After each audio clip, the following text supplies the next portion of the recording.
Decode presented by KEI Wires and Cables. विकसित भारत का विकसित वायर.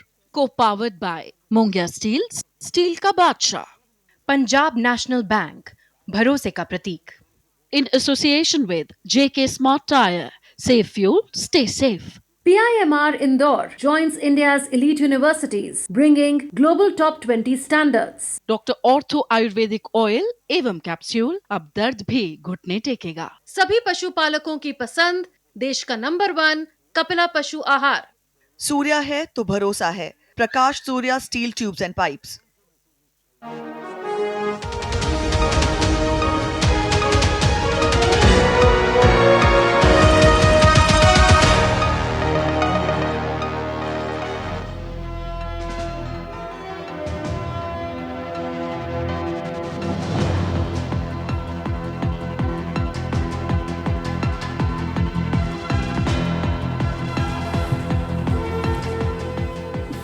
नमस्कार, मैं हूं सुधीर चौधरी और डिकोड में आपका स्वागत है। तो आइए आज की खबरों को आपके लिए डिकोड करते हैं। तो इस वक्त की सबसे बड़ी खबर यह है कि सोनम वांगचुक ने अस्पताल से एक वीडियो जारी करके कहा है कि अगर सरकार प्रदर्शनकारियों पर सख्ती न बरतने और उनके खिलाफ कोई कानूनी कार्रवाई न करने का आश्वासन देती है तो वो आज ही अपनी भूख हड़ताल समाप्त करने के लिए तैयार है। 2 मिनट 50 सेकंड के अपने इस वीडियो में सोनम वांगचुक ने शिक्षा मंत्री धर्मेंद्र प्रधान का एक बार भी नाम नहीं लिया और ना ही उनके इस्तीफे की बात कही। तो क्या यह मान लिया जाए कि सोनम वांगचुक ने धर्मेंद्र प्रधान के इस्तीफे की जिद छोड़ दी है? लेकिन कॉकरोच पार्टी ने आज शाम को सोशल मीडिया पर लिखा कि उनकी डिमांड नंबर 1 अब भी धर्मेंद्र प्रधान का इस्तीफा ही है। आज हम इसी कंफ्यूजन को सबसे पहले आपके लिए डिकोड करेंगे। इसके बाद आपको दिखाएंगे कि राहुल गांधी कैसे अब कॉकरोच आंदोलन के पोस्टर बॉय बनना चाहते हैं। पिछले 24 घंटों से ऐसा लगता है कि राहुल गांधी ने इस आंदोलन को टेक ओवर कर लिया है।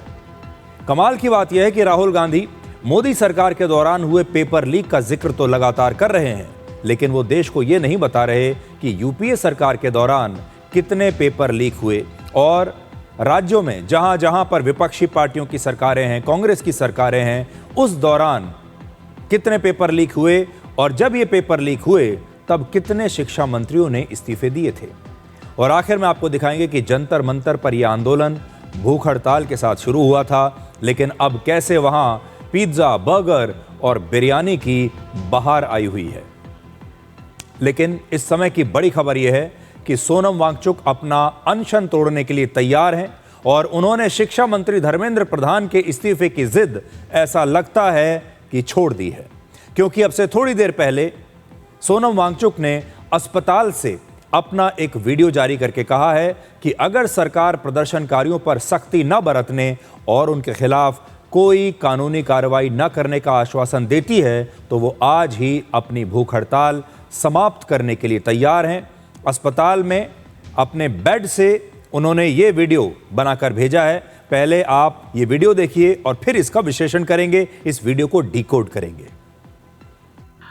अब भी मेरे पास बहुत से नेतागण आए अनशन तोड़ने की अपील के साथ, जिसमें शासक दल के मंत्री भी आए और सांसद लगभग 65 के हस्ताक्षर और यहाँ आकर अपील कर रहे हैं कि मैं अनशन तोड़ूं और वापस देश सेवा में लग जाऊं। मैं खुद भी ऐसा ही करना चाहता हूं। मेरे लिए मेरा काम बहुत ज़रूरी है, मगर मैं सरकार से विनती करता हूं कि वो और ऐसे ताकत बल का प्रयोग न करें बच्चों पर। और दूसरी बात, उन पर आरोप और एफआईआर जिससे कि उन्हें सताया जा सके जेल या पुलिस द्वारा, ये न करने की मुझे आश्वासन चाहिए। और वो आश्वासन अगर जल्द मिल जाए तो मैं आप सबके और जो नेतागण यहाँ पर आए उनकी बातों का इज्जत करते हुए अनशन आज ही तोड़ूंगा। मगर अगर ऐसा कोई आश्वासन नहीं आए तो बदकिस्मती से मुझे ये अनशन जारी रखना पड़ेगा। जय हिंद। तो जैसा कि अभी आपने सुना कि अगर सरकार उन्हें ये भरोसा दे कि वो प्रदर्शनकारियों पर अब सख्ती नहीं करेगी, उनके खिलाफ कोई कानूनी कार्रवाई नहीं करेगी, इसका मतलब ये है कि उनके ऊपर कोई एफआईआर दर्ज नहीं की जाएगी और जो एफआईआर दर्ज हो गई हैं उन्हें वापस ले लिया जाएगा, तो सोनम वांगचुक आज ही अपना अनशन समाप्त कर सकते हैं। 59 वर्ष के सोनम वांगचुक पिछले 25 दिनों से भूख हड़ताल पर हैं। इससे पहले सोनम वांगचुक ने एक चिट्ठी भी लिखी थी, वो भी उन्होंने आज ही यानी 22 तारीख को चिट्ठी लिखी है, जिसमें उन्होंने कहा कि भारत सरकार ने 2 बातों पर विचार करने का भरोसा उन्हें दिया है। पहला, आत्महत्या करने वाले नीट के परीक्षार्थियों के परिवारों को 1-1 करोड़ रुपए का मुआवजा दिया जाए, और दूसरा, संसद में पेपर लीक के मुद्दे पर चर्चा हो और शिक्षा मंत्री के इस्तीफे पर भी विचार किया जाए। तो आज सोनम वांगचुक ने एक वीडियो बनाया है जो अभी थोड़ी देर पहले उन्होंने बनाया, जो मैंने अभी आपको दिखा दिया। इसके अलावा उन्होंने आज एक चिट्ठी भी लिखी है, लेकिन चिट्ठी की एक पृष्ठभूमि है, वो आपको बता देता हूं। वो चिट्ठी उन्होंने तब लिखी जब सरकार की तरफ से जेपी नड्डा, जो कि केंद्रीय स्वास्थ्य मंत्री हैं, और डॉक्टर जितेंद्र सिंह, जो कि एक और केंद्रीय मंत्री हैं, ये दोनों आज सोनम वांगचुक से अस्पताल में मिलने के लिए गए और इन्होंने सोनम वांगचुक का हालचाल पूछा। और ऐसा लगता है कि जब ये मिले होंगे तो इस भूख हड़ताल को खत्म करने की बात भी हुई होगी। और इसके बाद सोनम वांगचुक ने ये चिट्ठी लिखी है जो इस समय मेरे हाथ में है। ये देखिए, इस चिट्ठी में क्या लिखा है मैं आपको अभी बताऊंगा। तो सोनम वांगचुक ने ये चिट्ठी लिखी है नड्डा जी को और जितेंद्र सिंह जी को, जिसमें वो कहते हैं, dear Nadda ji and Jitendra Singh ji, thank you for visiting me at the hospital last night and for your earnest appeal that I end my fast. तो कल रात को ये दोनों लोग उनसे मिलने के लिए गए हैं और यहां उन्होंने साफ लिखा है कि 2 बातों पर चर्चा हुई कि जो नीट के परीक्षार्थी छात्र थे जिन्होंने आत्महत्या कर ली, उनके परिवारों को मुआवजा मिलना चाहिए, और दूसरा, इस मुद्दे पर पार्लियामेंट में डिस्कशन होना चाहिए, including the resignation of the honourable education minister. मतलब इस पर भी विचार किया जाएगा, ऐसा आश्वासन उन्होंने दिया है। और फिर वो आगे कहते हैं कि I respectfully request an unequivocal assurance from the government that none of the young protesters will face any punitive or retaliatory legal action for participating in this movement। मतलब किसी भी प्रदर्शनकारी के खिलाफ कोई कानूनी कार्रवाई नहीं होनी चाहिए। अगर सरकार यह आश्वासन देगी तो मैं आज ही अपना अनशन समाप्त करने के लिए तैयार हूं। तो यहां आपको ऐसा लगेगा जैसे सोनम वांगचुक नरमी दिखा रहे हैं, वो बातचीत कर रहे हैं, और अपने वीडियो में तो उन्होंने एक बार भी धर्मेंद्र प्रधान का नाम तक नहीं लिया, इस्तीफे की बात ही नहीं की। इससे ऐसा लगता है कि हो सकता है कि सोनम वांगचुक बिना इस्तीफे के भी मान जाएं। लेकिन कॉकरोच पार्टी का कहना है कि उन्हें तो हर हाल में शिक्षा मंत्री धर्मेंद्र प्रधान का इस्तीफा ही चाहिए। आज उन्होंने अपनी 4 मांगों की एक लिस्ट फिर से सोशल मीडिया पर पोस्ट की है, आप देख लीजिए। ये 6:15 पर कॉकरोच पार्टी ने सोशल मीडिया का पोस्ट एक लिखा है। उनकी डिमांड नंबर 1 है धर्मेंद्र प्रधान का इस्तीफा, फिर 1 करोड़ का मुआवजा परिवार के लिए, no prosecution of peaceful protesters, all police officials involved in committing atrocities must be prosecuted. अब तो उन्होंने एक डिमांड अपनी और जोड़ दी है कि जिन पुलिस वालों ने प्रदर्शनकारियों पर लाठीचार्ज की, उन्हें घायल किया, अब उनके खिलाफ भी एक्शन होना चाहिए। लेकिन इनके जो प्रदर्शनकारी हैं, छात्र या जो भी वो रहे होंगे, उनके ऊपर कोई एक्शन नहीं होना चाहिए। ये इस मांग में आज लिखा है। अब आप अभिजीत दीपके का आज का बयान भी सुनिए। आज सोनम सर की हंगर स्ट्राइक का 25वां दिन है। 25 दिन विदाउट फूड, तो उनकी जिंदगी को बहुत बड़ा खतरा है। मैं नहीं चाहता सोनम सर को कुछ हो जाए, इसलिए मैं सोनम सर से रिक्वेस्ट करता हूँ वो अपना हंगर स्ट्राइक तोड़ दे और हम इस प्रोटेस्ट को जारी रखेंगे। मेरा ये एश्योरेंस है कि सोनम सर अपना हंगर स्ट्राइक अगर तोड़ भी देंगे, उसके बाद भी हम अपना प्रोटेस्ट जारी रखेंगे और तब तक हम पीछे नहीं हटेंगे जब तक धर्मेंद्र प्रधान का इस्तीफा नहीं होता। तो पहले सोनम वांगचुक के वीडियो को डिकोड कर लेते हैं और जो अभी तक हुआ है उसे हम डिकोड करते हैं।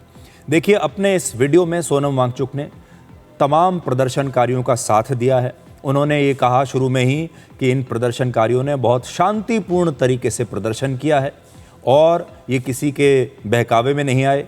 इन्होंने बिल्कुल अहिंसात्मक तरीके से ये विरोध प्रदर्शन किया है और इसके लिए उन्होंने इन सारे प्रदर्शनकारियों की प्रशंसा की है, जो कि गलत है। आप सब ने वो वीडियोस देखे होंगे कि कैसे प्रदर्शनकारियों ने हिंसा की है, कैसे तोड़फोड़ की है।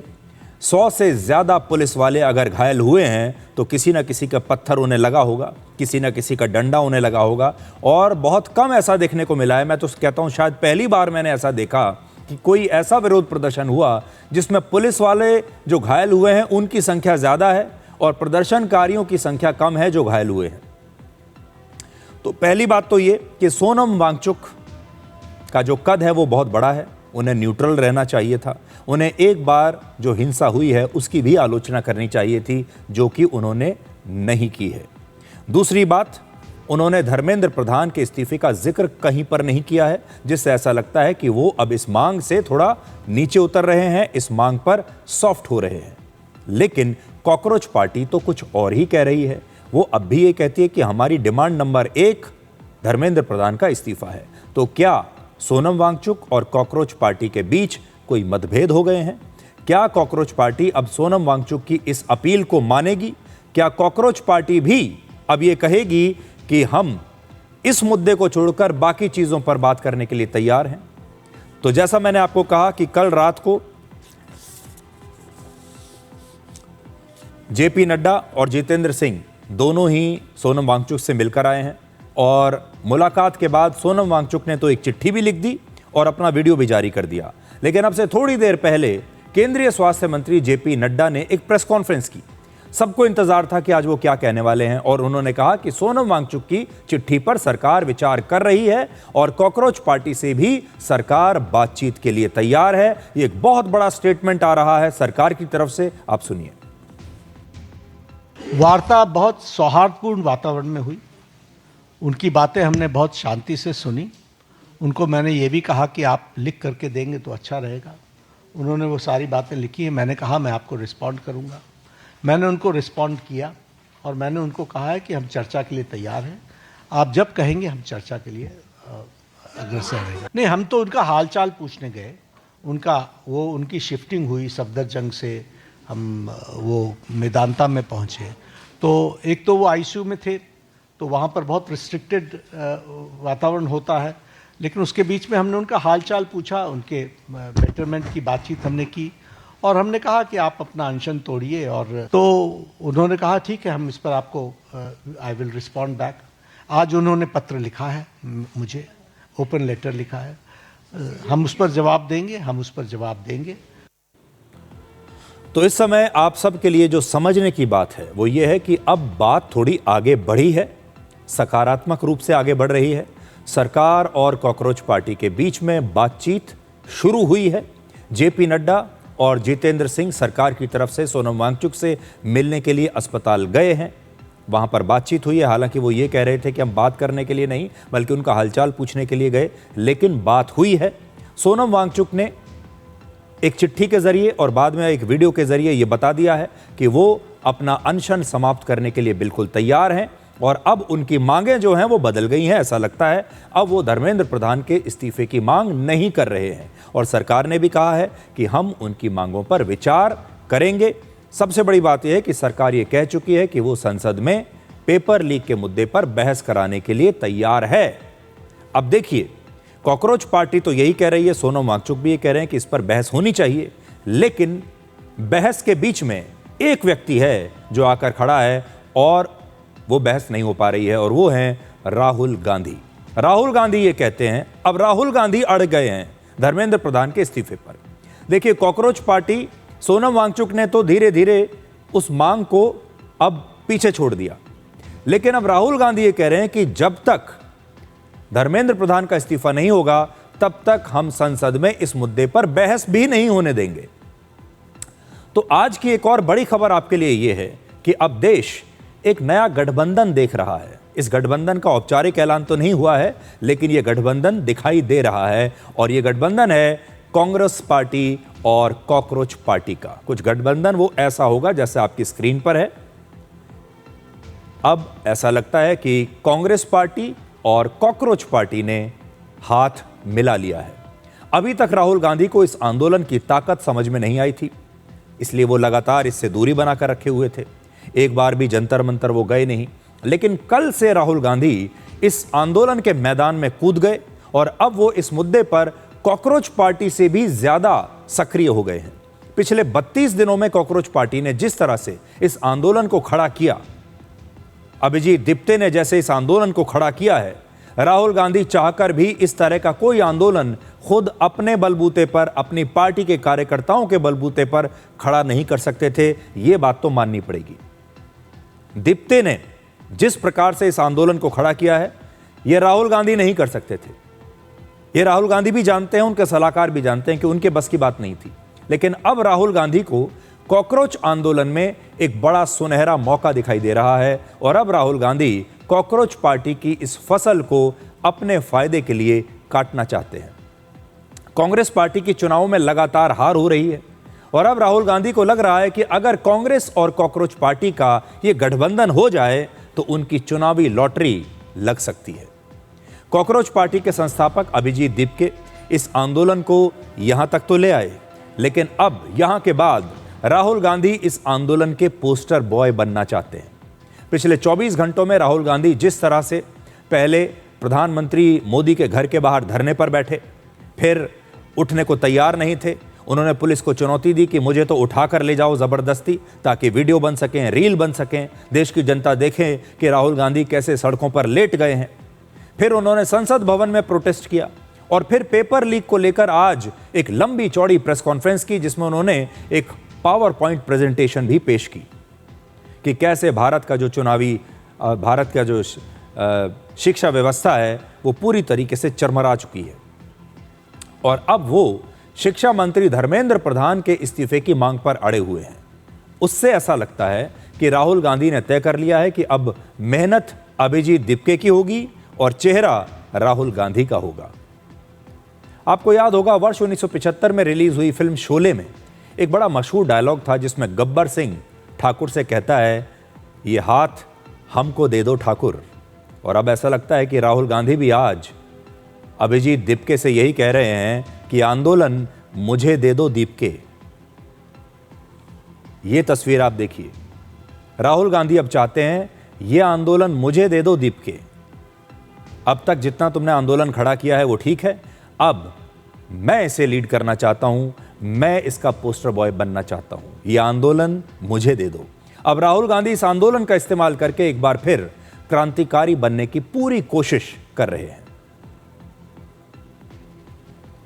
कि राहुल गांधी नेता प्रतिपक्ष को जिस बलपूर्वक, निशंसतापूर्वक इन्होंने गिरफ्तार किया है, वो दृश्य देख के हर आदमी कांप जाए।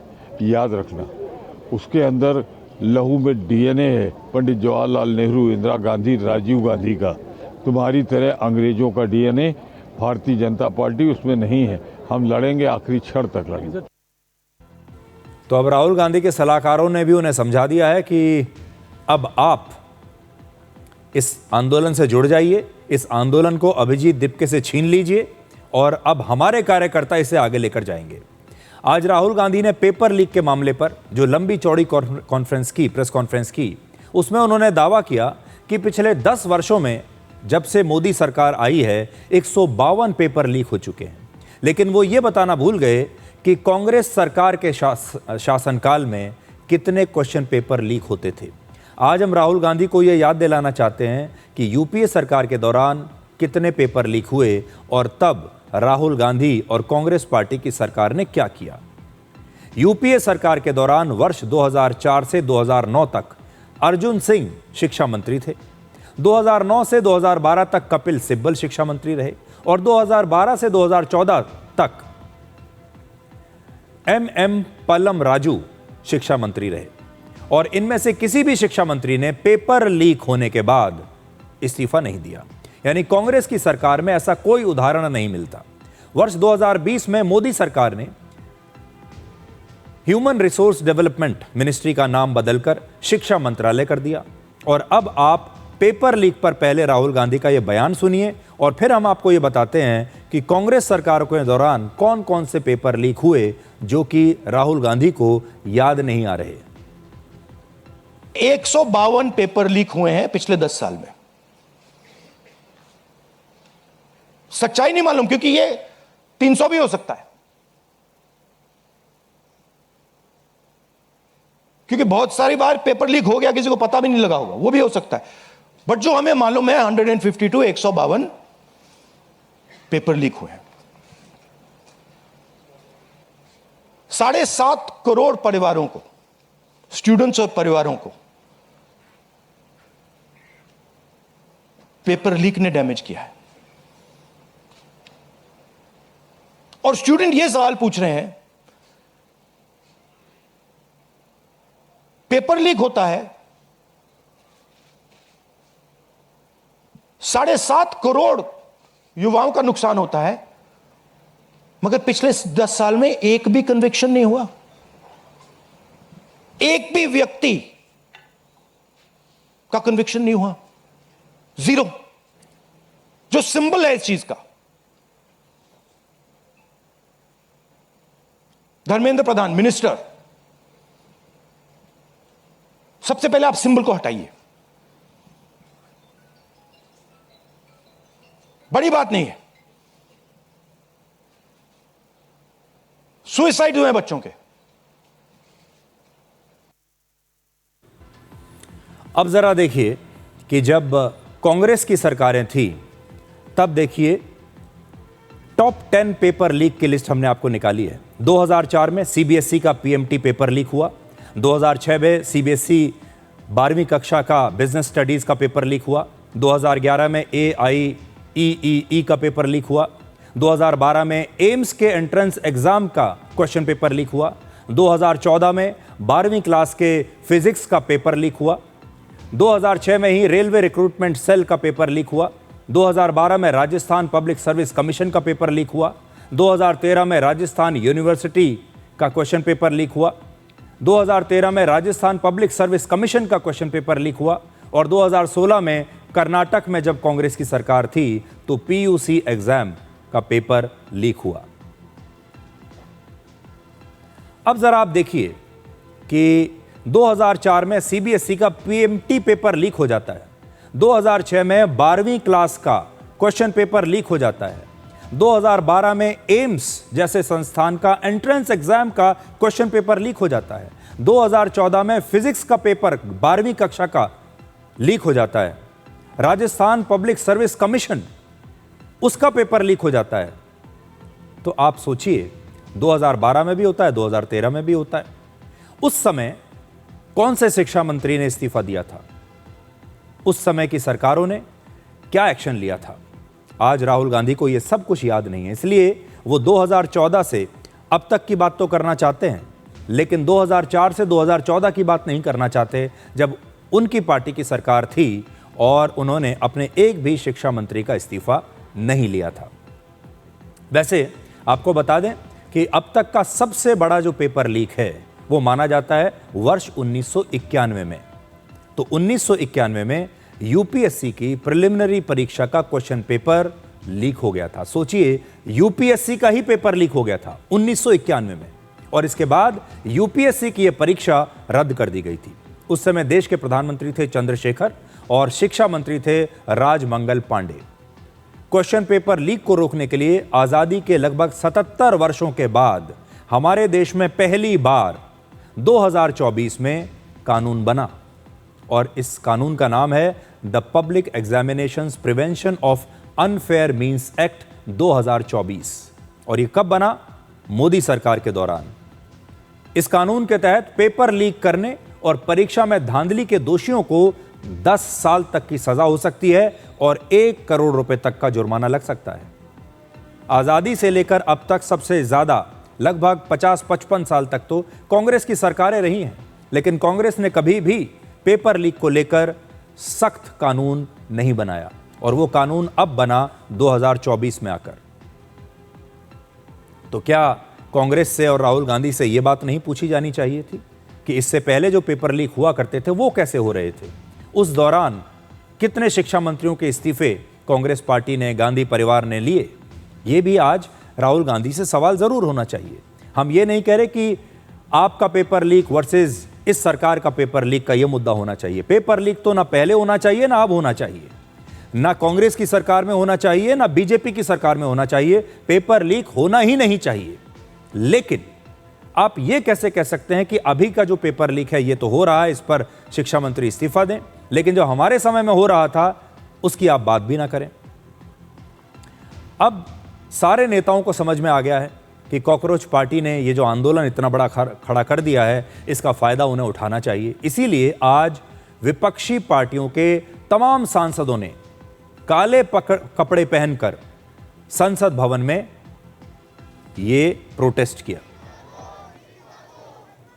और आज विरोधी पार्टियों के, विपक्षी पार्टियों के सांसदों ने प्रदर्शनकारियों पर पुलिस कार्रवाई के विरोध में काले कपड़े पहने थे और फिर ये प्रोटेस्ट किया। इन नेताओं ने आज संसद भवन में नारेबाजी की, अपने हाथों में नीट और पेपर लीक के पोस्टर्स लेकर आए थे, प्लेकार्ड्स लेकर आए थे, और ये सभी शिक्षा मंत्री धर्मेंद्र प्रधान का इस्तीफा मांग रहे थे।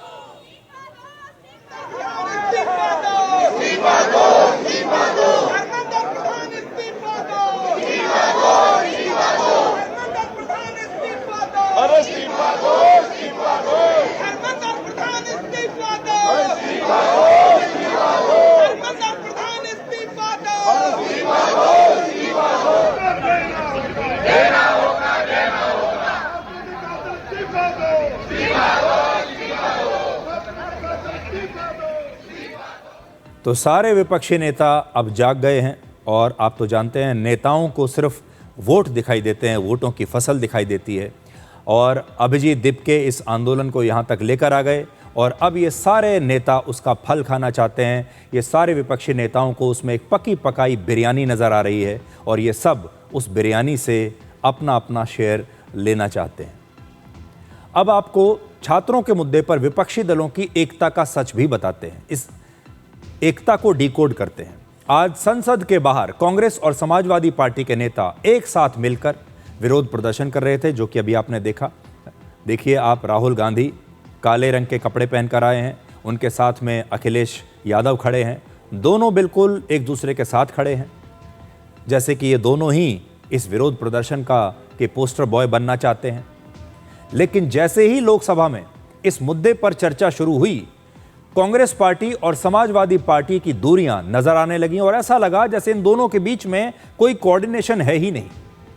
लोकसभा में इस मुद्दे पर कांग्रेस के नेता केसी वेणुगोपाल ने पहले अपनी बात रखी, अपनी मांग रखी, और फिर इसका जवाब दिया संसदीय कार्य मंत्री किरण रिजिजू ने। इस बात पर समाजवादी पार्टी के अध्यक्ष अखिलेश यादव नाराज हो गए और उन्होंने यह सवाल उठाया कि ये हो क्या रहा है। पहले कांग्रेस कोई सवाल उठाती है और फिर सरकार के मंत्री उसका जवाब देने लगते हैं, तो फिर हम लोग क्या करेंगे? और उन्होंने ये कहा कि क्या बीजेपी और कांग्रेस के बीच में कोई फिक्सिंग हो चुकी है? अखिलेश जी, महोदय, अध्यक्ष महोदय, ये अध्यक्ष महोदय, ये अध्यक्ष महोदय, आपको नहीं बोलने दे रहे। अध्यक्ष महोदय, अखिलेश जी, आपको नहीं बोलने दे रहे। ये मुद्दा कांग्रेस समाजवादी पार्टी बीजेपी का नहीं है, ये मुद्दा युवाओं और छात्र नौजवानों का है। तो आपने इनको बुलवा दिया, क्या समझौता कर लिया आपने? क्या आपने क्यों नहीं बोलने दिया हमें? अध्यक्ष आपको मैंने बोलने के लिए कहा, एक मिनट प्लीज। नहीं, आपने समझौता क्यों कर लिया फिर? हम लोग का बात भी अखिलेश जी, नहीं, छात्र नौजवान क्या केवल? अखिलेश जी एक मिनट। नहीं अध्यक्ष महोदय, ये अध्यक्ष महोदय, ये पक्ष ठीक नहीं है अध्यक्ष महोदय। ये युवा छात्र नौजवान हम सबके हैं, हम सब लड़ रहे हैं उनके लिए, हम सब लड़ रहे हैं उनके लिए। और जब छात्रों की नहीं सुनी जाएगी तो सड़कों पे आएंगे। और जो सरकार ने व्यवहार किया है, इस्तीफा तो क्या है? इस्तीफा तो जब चाहेंगे तब मंत्री ले लेंगे, सदन के बाद ले लेंगे। लेकिन सवाल ये, जो छात्रों के साथ व्यवहार हुआ है, उनके हाथ तोड़े, सर तोड़ा, उनके कपड़े फाड़े, क्या बेटियों के कपड़े फाड़ेंगे आप? हम और राहुल जी थे। अध्यक्ष महोदय, हम मजबूरी में गए हैं प्रधानमंत्री के आवास पर। अगर आप सुन लेते हैं यहाँ पर तो हम नहीं जाते। क्या प्रधानमंत्री स्टेटमेंट नहीं दे सकते हैं? युवाओं के लिए आप बाहर बोल सकते हैं, सदन में क्यों नहीं बोल सकते हैं आप? तो देखिए अखिलेश यादव कितने नाराज हो रहे हैं और वो ये कह रहे हैं कि तो कांग्रेस और बीजेपी आपस में ही ऐसा लगता है कि कोई फिक्स मैच खेल रहे हैं और कांग्रेस हमें बात ही नहीं करने दे रही। ऐसे ही इसी तरह से कल प्रधानमंत्री मोदी के घर के बाहर राहुल गांधी अचानक से विरोध प्रदर्शन करने के लिए बैठ गए सड़क पर और इसे लेकर अखिलेश यादव ने कहा कि इस विरोध प्रदर्शन के बारे में भी उन्हें बड़ा देर से बताया गया। हालांकि अखिलेश यादव बाद में यहां पर पहुंच गए थे लेकिन उन्हें देर से बताया गया। आपको याद होगा कल राहुल गांधी ने अखिलेश यादव को भी यहां धरने पर बैठने के लिए बुलाया था, लेकिन धरने के दौरान जमीन पर लेटकर राहुल गांधी ने पूरी लाइमलाइट बटोर ली और जब वीडियो बन रहे थे तो अखिलेश यादव नजर नहीं आ रहे थे और जो सारी लाइमलाइट थी, सारे जो वीडियोस बने, सारे जो रील्स बने वो राहुल गांधी के बने, क्योंकि यहाँ पर ड्रामा थोड़ा ज़्यादा हो रहा था। राहुल गांधी सड़क पर लेट गए, उठने के लिए तैयार नहीं है और वो आए ही इसीलिए थे और इसीलिए कल के प्रोटेस्ट में भी अखिलेश यादव कहीं नजर नहीं आए और पूरी जो स्पॉटलाइट थी वो राहुल गांधी ने उनसे छीन ली। ये सही है कि जानकारी नहीं थी, लेकिन जब कांग्रेस ने बुलाया तो हम अपने सब काम छोड़ करके और सभी सांसद जो जा सकते थे पहुंचे। अखिलेश जी, आपको लग रहा है तालमेल की थोड़ी कमी है, वो जरूरत है बिठाने? ये यहाँ का विषय नहीं है, ये यहाँ विषय नहीं है, लेकिन हम लोग तालमेल ठीक कर लेंगे। आम आदमी पार्टी राहुल गांधी की इस स्टेप का क्रिटिसाइज कर रही है कि राहुल तो ये परेशानी हमारी है कि हमें तालमेल बनाना है और तालमेल है। ये परेशानी हमारे लोगों की है कि जो तालमेल बनाना है। आजकल सोशल मीडिया बहुत फास्ट चल रहा है, स्पीड भी इंटरनेट की बढ़ गई है, तो क्लिक करते ही बात आप तक पहुंच जाती है, डिलीट करने का मौका ही नहीं है। तो देखिए जैसा कि हम पहले दिन से आपको बता रहे हैं कि राहुल गांधी अब इस लाइमलाइट को, इस मंच को किसी और के साथ शेयर नहीं करना चाहते। वो चाहते हैं कि जब इसकी रील्स बने, इसके वीडियोस बने, इंस्टाग्राम पर जब ये वीडियोस डाले जाएं तो वो सिर्फ अकेले इसमें दिखाई दें। वो चाहते हैं कि वो इस पूरे आंदोलन के पोस्टर बॉय बन जाएं और उन्होंने अखिलेश यादव को बुला तो लिया, लेकिन अखिलेश यादव की कहीं तस्वीर उन्होंने नहीं आने दी। सारी तस्वीरों में अगर आप देखेंगे इंस्टाग्राम पर भी, सोशल मीडिया पर भी, तो राहुल गांधी ही नज़र आ रहे हैं, अखिलेश यादव कहीं नज़र नहीं आ रहे।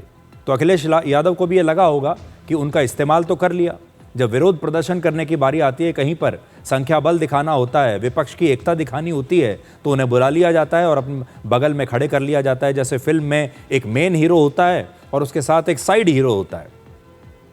तो अखिलेश यादव को जो है वो एक छोटी कास्ट में रखा है राहुल गांधी ने, अपने बराबर का एयर टाइम राहुल गांधी उन्हें नहीं दे रहे हैं। ये जो पोस्टर बन रहा है इस आंदोलन का, उसमें राहुल गांधी चाहते हैं कि उन्हीं की तस्वीर रहे इस पोस्टर में, ना तो अखिलेश यादव की तस्वीर रहे, ना किसी और नेता की रहे। यही उनकी पूरी रणनीति है और इसीलिए पिछले 24 घंटे से वो इतने ज़्यादा सक्रिय हो गए हैं इस मामले को लेकर। आगे मैं आपको बताऊंगा कि कैसे अगर उन्होंने ये किया और वो उनकी पार्टी के लोग इस आंदोलन में कूद गए तो ये आंदोलन यहीं समाप्त हो जाएगा। इस समय छात्रों के मुद्दे पर ज़बरदस्त राजनीति चल रही है। हर पॉलिटिकल पार्टी, विपक्षी नेता और विपक्षी पार्टी ये चाहती है कि इस आंदोलन के साथ जाकर वो भी अपनी फोटो खिंचवा ले। मोदी सरकार का कहना है कि वो छात्रों से जुड़े हर मुद्दे पर संसद में चर्चा करने के लिए तैयार हैं, लेकिन पिछले 24 घंटे में कांग्रेस और विपक्षी पार्टी लगातार अपना गोल पोस्ट बदल रहे हैं, अपनी मांग बदल रहे हैं। अब उनकी जिद है कि वो संसद में चर्चा तब करेंगे जब शिक्षा मंत्री धर्मेंद्र प्रधान पहले इस्तीफा देंगे। अब सोचिए, ना धर्मेंद्र प्रधान इस्तीफा देंगे और ना चर्चा होगी। बीजेपी का आरोप है कि राहुल गांधी लगातार चुनावों में हार रहे हैं, इसलिए अब वो अपनी राजनीति चमकाने के लिए छात्रों को एक हथियार के तौर पर इस्तेमाल कर रहे हैं। दिल्ली में जारी विरोध प्रदर्शन यह गंभीर चिंता का विषय है और यह अत्यंत दुर्भाग्यपूर्ण है कि हमारे देश के छात्रों और नौजवानों को कुछ लोग अपने राजनीतिक स्वार्थों की पूर्ति के लिए एक राजनीतिक औजार के रूप में इस्तेमाल करने का प्रयास कर रहे हैं। प्रधानमंत्री मोदी जी के नेतृत्व में हमारी सरकार विद्यार्थियों और नौजवानों की आकांक्षाओं को पूरा करने और उनके कल्याण के प्रति पूरी तरह से प्रतिबद्ध है और हमारे छात्रों की हर चिंता को सुनना और उसका समाधान करना ये हम सब की जिम्मेदारी है। मुझे पूर्ण विश्वास है कि भारत के जागरूक, परिपक्व और हमारे विवेकशील नौजवान ऐसे भ्रामक प्रयासों को भली भांति समझते हैं और वे प्रगति, विकास तथा राष्ट्र निर्माण के ही वो मार्ग को चुनेंगे। मैं पूरी तरह से आश्वस्त हूँ। 10 घंटे के लिए तो हमने वंदे मातरम पर चर्चा की, अब फिर से वंदे मातरम की जो बिल निकाल रहे हैं ये लोग, ठीक है, तो हम इस विषय पे एडजर्नमेंट मोशन पे चर्चा क्यों नहीं कर सकते? लंबी चर्चा ठीक ढंग से क्यों नहीं हो सकती, ये पूछिए आप सरकार से। यही तो चाहते हैं चर्चा हो, लेकिन सरकार जो इस प्रकार की भूमिका दिखाना चाहती है वास्तविकता से कहीं दूर है ये सब। वे नहीं चाहती है चर्चा हो। ये भी चाहते हैं कि जिस तरह से सीआरपीएफ के लोगों ने, पुलिस वालों ने छात्रों को पीटा है, इसमें भी चर्चा हो। और इसी के साथ हम ये चाहते हैं कि जो इनके मिनिस्टर हैं इनका रिज़ाइन होना चाहिए। ये सरकार की नैतिकता है कि अभी रिज़ाइन को करवाएं। अब देखिए, माहौल ये बनाया जा रहा है कि प्रदर्शनकारियों की बड़ी पिटाई हुई है और ये प्रदर्शनकारी जो थे ये तो बिल्कुल अहिंसा के रास्ते पर चल रहे थे, ये बड़े बेचारे हैं और पुलिस ने इनके ऊपर लाठीचार्ज करके इनके साथ बड़ी नाइंसाफ़ी की है। सोनम वांगचुक ने भी अपने वीडियो की शुरुआत में इन प्रदर्शनकारियों की बड़ी तारीफ़ की और कहा कि ये बड़े शांतिपूर्वक तरीके से इन्होंने विरोध प्रदर्शन अभी तक किया है और इनकी प्रशंसा होनी चाहिए। अब ज़रा देखिए, दिल्ली के कनॉट प्लेस में 21 जुलाई की रात इन्हीं प्रदर्शनकारियों की भीड़ ने रैपिड एक्शन फोर्स यानी आरएएफ के एक जवान पर हमला करके उसे ज़मीन पर गिरा दिया। फिर भीड़ ने इस जवान को चारों तरफ से घेर लिया, मारपीट की, यहाँ तक कि उसकी यूनिफॉर्म फाड़ दी। तस्वीर में देखिए, रैपिड एक्शन फोर्स सीआरपीएफ की एक स्पेशल एंटी राइट फोर्स होती है जिसे दंगा फसाद, हिंसक विरोध प्रदर्शन और इस प्रकार की बड़ी भीड़ को नियंत्रित करने के लिए उसे बनाया गया है।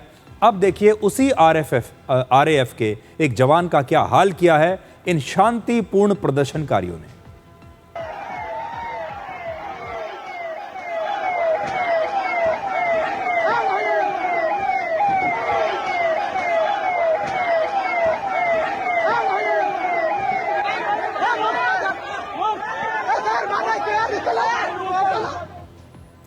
और ये प्रदर्शनकारी अपने आप को छात्र कहते हैं। ये कहते हैं कि ये नीट की तैयारी शायद कर रहे हैं। इनमें से कौन सा आपको ऐसा छात्र नज़र आ रहा है जो नीट की तैयारी कर रहा होगा, किसी और परीक्षा की तैयारी कर रहा होगा और उसे पास भी कर लेगा? इसी जगह पर प्रदर्शनकारियों की भीड़ आरएएफ के एक और जवान का पीछा कर रही थी और खुद को बचाने के लिए उस जवान ने अपने हाथ में मौजूद टीयर गैस फायर करने वाली गन को भीड़ की तरफ तान भी दिया और जब उसने ऐसा किया तब जाकर ये भीड़ रुकी।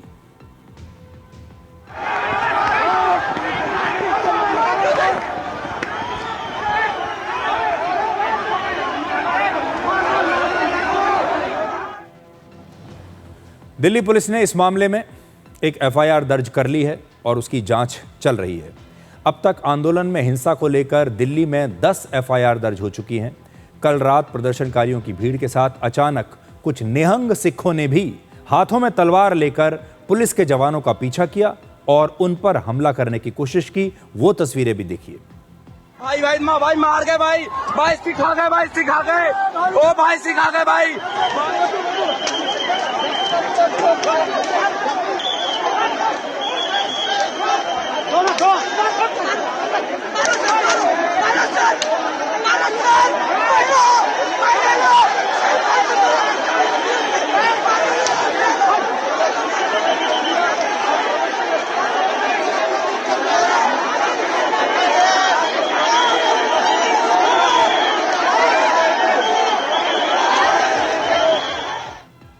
तो आप देखिए, इस विरोध प्रदर्शन में तलवारें भी निकल आई। इसके अलावा कुछ और प्रदर्शनकारियों ने दिल्ली के ही कनॉट प्लेस में बैरिकेड्स जो सड़क पर लगे हुए थे उन्हें लगाकर पूरा रोड जैम कर दिया।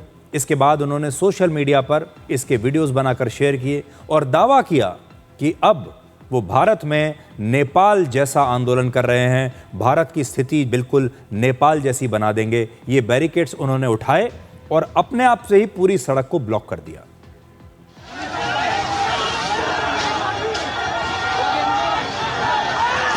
ये सिटी में देख सकते हो आप लोग किस तरीके से किया जा रहा है।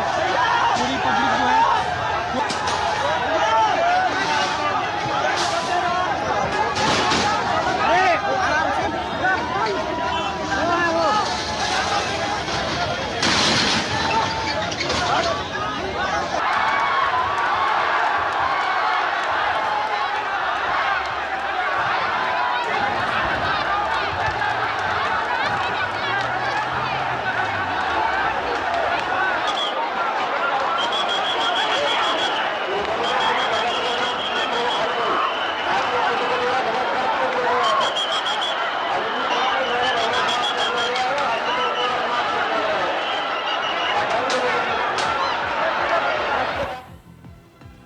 अब ये आंदोलन न तो शांतिपूर्ण प्रदर्शन रहा है और न ही सिर्फ छात्रों का आंदोलन रहा है। इसमें छात्रों के नाम पर हिंसा और अराजकता फैलाने वाले लोग भी शामिल हो चुके हैं। लेकिन कॉकरोच पार्टी कहती है कि हिंसा करने वाले लोग उनके प्रदर्शनकारी नहीं हैं, बल्कि ये बाहर से लाए गए कोई गुंडे हैं। आज सुप्रीम कोर्ट ने भी कॉकरोच पार्टी के प्रदर्शनकारियों पर दिल्ली पुलिस के एक्शन को लेकर सुनवाई करने की अपील खारिज कर दी। आज एक वकील ने chief justice of India Suryakant की अध्यक्षता वाली बेंच के सामने कहा कि उनके पास प्रदर्शनकारियों पर पुलिस कार्रवाई के बहुत सारे वीडियोस हैं, जिससे यह साबित हो जाएगा कि पुलिस ने इन पर बड़ा अत्याचार किया है। इसके जवाब में चीफ जस्टिस ऑफ इंडिया ने कहा कि आप हमारा और अपना समय बर्बाद मत कीजिए, हमें इन वीडियोस में कोई दिलचस्पी नहीं और ना ही हमारे पास इन्हें देखने का समय है। वहीं दिल्ली हाई कोर्ट ने पुलिस के एक्शन के खिलाफ दायर याचिकाओं पर सुनवाई करते हुए केंद्र सरकार और दिल्ली पुलिस को जवाब देने का निर्देश दिया है। कोर्ट ने इस विरोध प्रदर्शन से जुड़े सभी वीडियोस और सीसीटीवी फुटेज को सुरक्षित रखने का आदेश भी दिया है। तो जो लोग ये कहते हैं कि संविधान खतरे में आ गया है और जो लोग ये कहते हैं कि वो तो संविधान से चलने वाले लोग हैं, उन्हें याद रखना चाहिए कि भारत में आज भी संविधान का ही राज है। आज भी हमारे देश में अदालतें हैं और ये अदालतें हर प्रकार की याचिका पर सुनवाई करती हैं। अब देखिए कैसे पूरे देश में इस आंदोलन को लेकर राजनीति शुरू हो गई है। आज हैदराबाद में बीजेपी और कांग्रेस के कार्यकर्ताओं के बीच झड़पें हुई। कल प्रधानमंत्री के घर के बाहर धरना देने के बाद राहुल गांधी की गिरफ्तारी के विरोध में कांग्रेस के नेता और कार्यकर्ता बीजेपी के मुख्यालय के बाहर विरोध प्रदर्शन करने के लिए पहुंचे और फिर बीजेपी के नेताओं और कार्यकर्ताओं ने इसका विरोध किया और फिर दोनों की आपस में झड़प हो गई।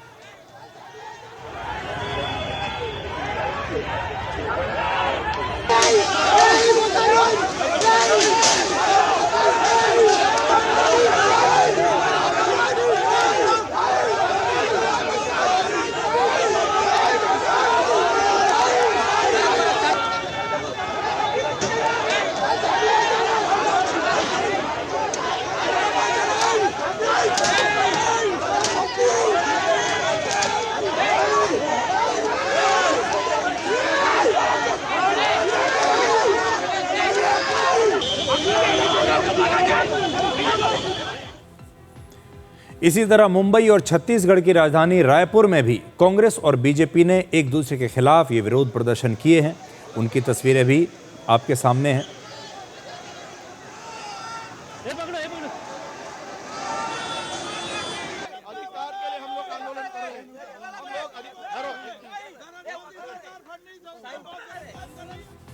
असल में अब कांग्रेस पार्टी ने यह तय कर लिया है कि वो देश भर में इस आंदोलन के नाम पर, छात्रों के नाम पर अपने कार्यकर्ताओं को सड़कों पर उतार देगी और यही हो रहा है।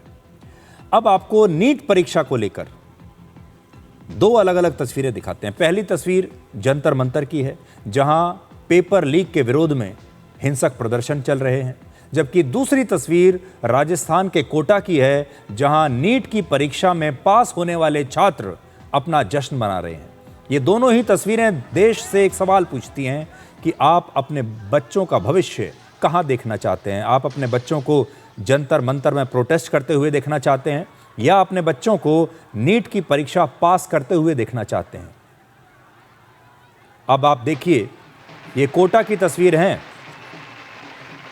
इन बच्चों को देखिए, इनके माता पिता को देखिए। ये भी वही बच्चे हैं, लेकिन ये विरोध प्रदर्शन करने नहीं आए, बल्कि उस दौरान ये तैयारी करते रहे। इन्होंने देश के सिस्टम में अपना भरोसा बनाए रखा और आज ये बच्चे जश्न मना रहे हैं। तो ये दो तस्वीरें भी देश को हमेशा याद रखनी चाहिए और ये देश के हर परिवार को देखना होगा कि वो अपने बच्चों को कहां देखना चाहते हैं इन दोनों तस्वीरों में। और नीट की बात जब चल ही रही है तो मैं आज आपकी एक छात्रा से मुलाकात कराना चाहता हूं। इस समय हमारे साथ हरियाणा के जींद शहर की एक बहुत युवा छात्रा हैं। इनका नाम है आरजू और इन्होंने नीट की परीक्षा को पास किया है। आरजू, सबसे पहले आपको बहुत बहुत बधाई। जब नीट की परीक्षा लीक हो गई थी, जब क्वेश्चन पेपर लीक हुआ था, उस समय आप पर क्या बीत रही थी, और आपके पास भी ये ऑप्शन जरूर रहा होगा कि आप निराश होकर आप भी कहीं किसी प्रोटेस्ट में शामिल हो जाएं, या फिर दोबारा से आप तैयारी करें और आज आपको ये सफलता मिली है।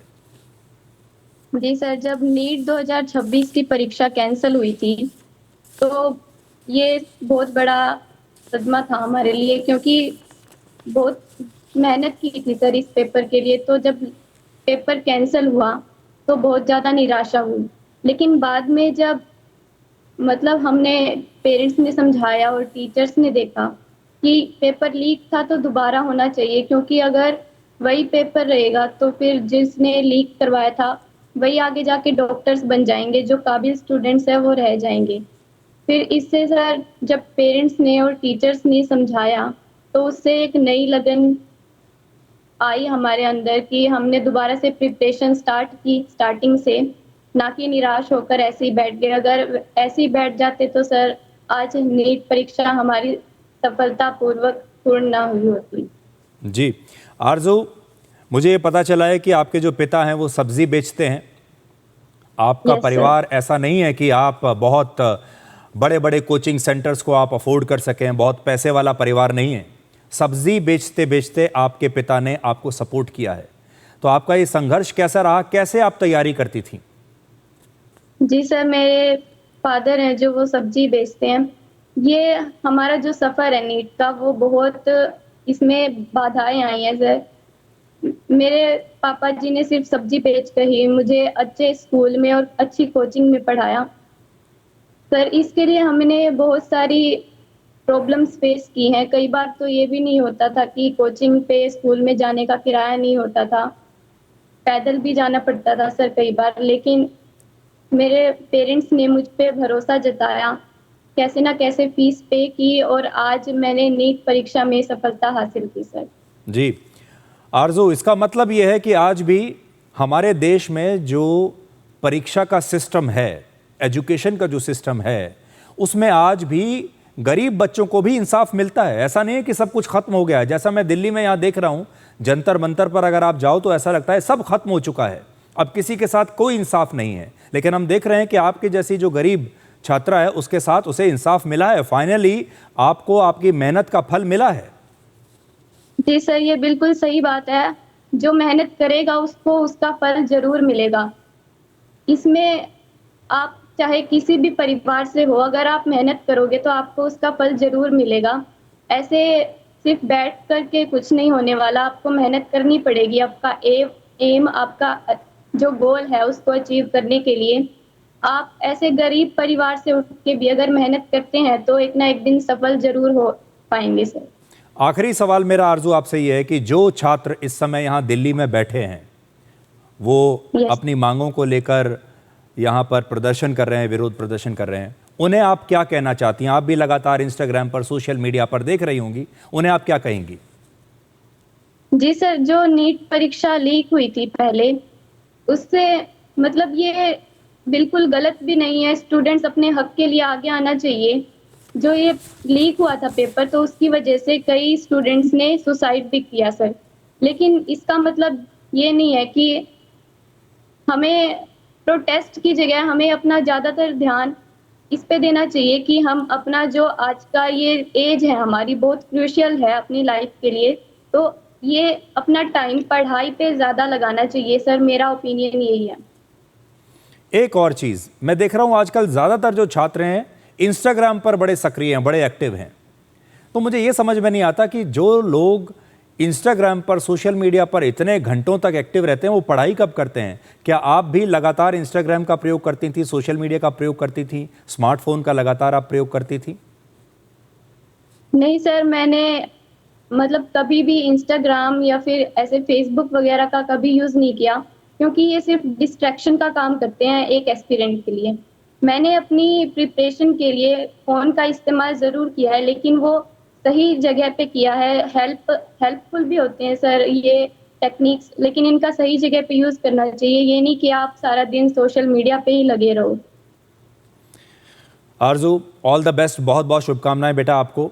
आपने बहुत अच्छा काम किया है और देश के जितने भी छात्र इस समय युवा आपको देख रहे होंगे, मुझे पूरी उम्मीद है कि वो आपसे इंस्पिरेशन ज़रूर लेंगे, आपसे ज़रूर सीखेंगे कि आपके जैसे जो बच्चे हैं, जो विपरीत परिस्थितियों में मेहनत कर रहे हैं, कंसंट्रेट करके पढ़ाई पर ध्यान दे रहे हैं, वो कैसे सफल हो रहे हैं। आपका बहुत बहुत शुक्रिया और आपके पिता को, आपके पूरे परिवार को बहुत बहुत बधाई। Thank you sir, thank you very much. अब एक छोटा सा ब्रेक ले रहे हैं और ब्रेक के बाद आपको बताएंगे कि जंतर मंतर पर जो आंदोलन भूख हड़ताल के साथ शुरू हुआ था, अब वहां कैसे पिज्जा, बर्गर और बिरयानी की बहार आई हुई है।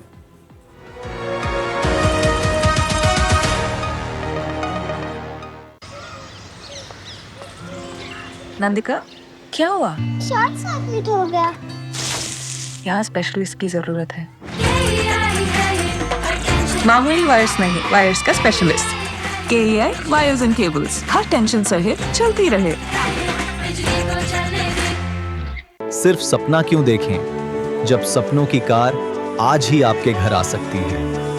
PNB कार लोन के साथ पाइए आकर्षक ब्याज दरें, सिर्फ 7.55% से शुरू। EMI शुरू सिर्फ 1190 रुपए प्रति लाख से।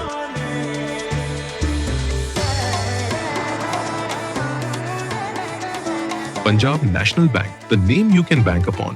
हिंदुस्तान मिले हिंदुस्तान से। जय हो देश हो विदेश हो JK हो। देश का tyre JK tyre. PIMR Indore joins India's elite universities, bringing global top 20 standards at a 32 years academic legacy. Learn to lead, high quality education in management, commerce and law.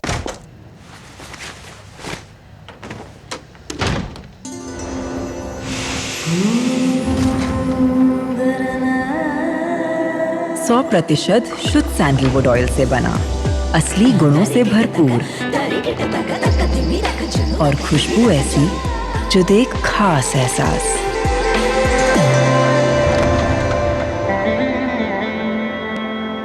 Mysore sandal soap, मेरा royal beauty ritual. Hello madam, एक शानदार premium offer है आपके लिए। हर रोज नया number था ना? हाँ, ब्लॉक करती हूँ पर अगले दिन फिर किसी और नंबर से कॉल आ जाती है। कैसे रुकेगा ये? ब्लॉक करने से नहीं रुकेगा, क्योंकि ये लोग हर बार अलग नंबर का इस्तेमाल करते हैं। आजकल स्पैम कॉलर्स मोबाइल नंबरों से फोन करते हैं और इसीलिए ब्लॉक करने पर भी रुकते नहीं। फोन पर ब्लॉक करने के बाद भी कुछ नहीं बदल रहा। बदलाव चाहिए तो ब्लॉक नहीं, रिपोर्ट करो। देखो, जब भी स्पैम कॉल आए, ट्राई DND ऐप में जाओ, उस कॉल को सिलेक्ट करो, कैटेगरी बताओ और रिपोर्ट करो। इतना सिंपल और असरदार भी। अगर हम सब मिलकर रिपोर्ट करेंगे तो ट्राई को स्पैम कॉल रोकने में सहयोग मिलेगा। और स्पैम मैसेजेस, उनका क्या?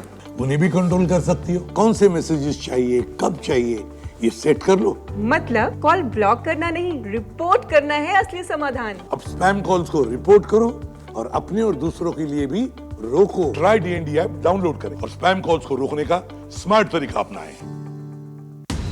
ये कड़े इम्तिहानों से नहीं डरता, इसे सालों का तजुर्बा है। इसलिए मैं भी सूर्या पाइप्स का फैन हूँ। देश की तरक्की के सच्चे साथी। सूर्या है तो भरोसा है।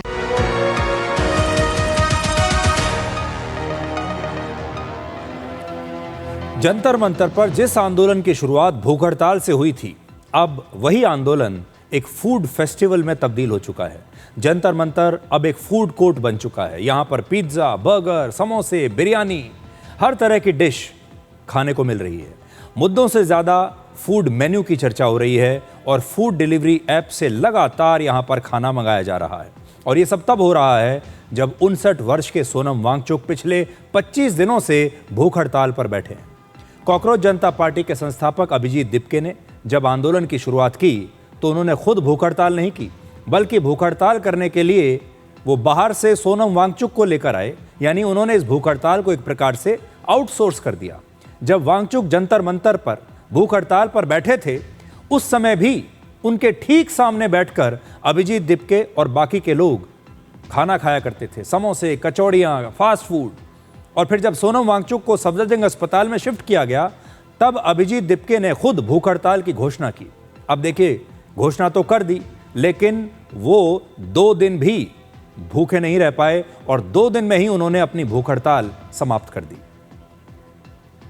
तो ये है इस भूख हड़ताल की एक दूसरी सच्चाई। हमारे देश में लोग महात्मा गांधी को फॉलो करते हैं। जब भूख हड़ताल की बात आती है, अहिंसा की बात आती है, तो कहते हैं कि महात्मा गांधी के जो आदर्श हैं हम उन्हें फॉलो करते हैं। लेकिन महात्मा गांधी का सिर्फ नाम उन्होंने ले लिया, सिर्फ भूख हड़ताल ले लिया। लेकिन कलयुग की जो भूख हड़ताल होती है, कलयुग का जो अनशन होता है, कलयुग की जो अहिंसा होती है, वो ये है 2026 की भूख हड़ताल।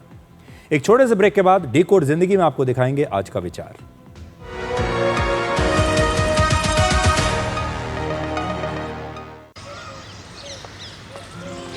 नंदिका, क्या हुआ? शॉर्ट सर्किट हो गया। यहाँ स्पेशलिस्ट की जरूरत है। मामूली वायर्स नहीं, वायर्स का specialist. KEI wires and cables, her tension सहे चलती रहे। इस देश की हर माँ, बच्चे, बूढ़े, जवान, खिलाड़ी, डॉक्टर, इंजीनियर, सबको गाय भैंस की दूध की शक्ति पर भरोसा है। पर जब इन पशुओं को कपिला पशु आहार मिलेगा, तभी तो दूध सिर्फ ज्यादा ही नहीं, शक्ति से भरपूर भी होगा। कपिला पशु आहार, देश का नंबर 1 पशु आहार। PIMR Indore joins India's elite universities, bringing global top 20 standards at a 32 years academic legacy. Learn to lead, high quality education in management, commerce and law. तुझे कॉलेज का टाइम याद है? अरे कॉलेज की यादें छोड़िए, कितनी बातें भूल गया हूँ। तब का बैंक अकाउंट भी याद नहीं है। बैंक अकाउंट पुराना हो तो पता चल सकता है। कहाँ से पता चलेगा? उद्गम से। RBI के उद्गम पोर्टल पे रजिस्टर करके लॉगिन करें और अपने डिटेल्स डालकर 10 साल या उससे पुराने निष्क्रिय खातों को सर्च करें। बैंक से संपर्क करके खाता सक्रिय बनाओ। ये तो बहुत आसान है यार। तो आज की चाय तेरी तरफ से। RBI कहता है जानकार बनिए, सतर्क रहिए। हेलो मैडम, एक शानदार प्रीमियम ऑफर है आपके लिए। हर रोज नया नंबर था ना? हाँ, ब्लॉक करती हूँ पर अगले दिन फिर किसी और नंबर से कॉल आ जाती है। कैसे रुकेगा ये? ब्लॉक करने से नहीं रुकेगा, क्योंकि ये लोग हर बार अलग नंबर का इस्तेमाल करते हैं। आजकल स्पैम कॉलर्स मोबाइल नंबरों से फोन करते हैं और इसीलिए ब्लॉक करने पर भी रुकते नहीं। फोन पर ब्लॉक करने के बाद भी कुछ नहीं बदल रहा। बदलाव चाहिए तो ब्लॉक नहीं, रिपोर्ट करो। देखो, जब भी स्पैम कॉल आए, ट्राई DND ऐप में जाओ, उस कॉल को सिलेक्ट करो, कैटेगरी बताओ और रिपोर्ट करो। इतना सिंपल और असरदार भी। अगर हम सब मिलकर रिपोर्ट करेंगे तो ट्राई को स्पैम कॉल रोकने में सहयोग मिलेगा। और स्पैम मैसेजेस, उनका क्या? उन्हें भी कंट्रोल कर सकती हो। कौन से मैसेजेस चाहिए, कब चाहिए, ये सेट कर लो। मतलब कॉल ब्लॉक करना नहीं, रिपोर्ट करना है असली समाधान। अब स्पैम कॉल्स को रिपोर्ट करो और अपने और दूसरों के लिए भी रोको। ट्राई DND ऐप डाउनलोड करें और स्पैम कॉल्स को रोकने का स्मार्ट तरीका अपनाएं। नंदिका, क्या हुआ? शॉर्ट सर्किट हो गया। यहाँ स्पेशलिस्ट की जरूरत है। मामूली वायर्स नहीं, वायर्स का specialist. KEI wires and cables, her tension सहे चलती रहे।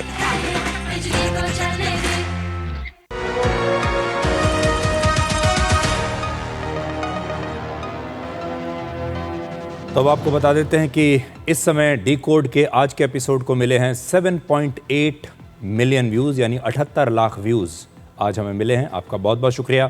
डिकोड में इतना ही। अब आपसे हमारी अगली मुलाकात होगी कल रात 9 बजे। तब तक आप खुश रहिए, सुरक्षित रहिए, स्वस्थ रहिए और बंद कर दीजिए वो खिड़की जो आपको दुख पहुंचाए, फिर चाहे बाहर का दृश्य कितना भी सुंदर क्यों ना हो। नमस्कार।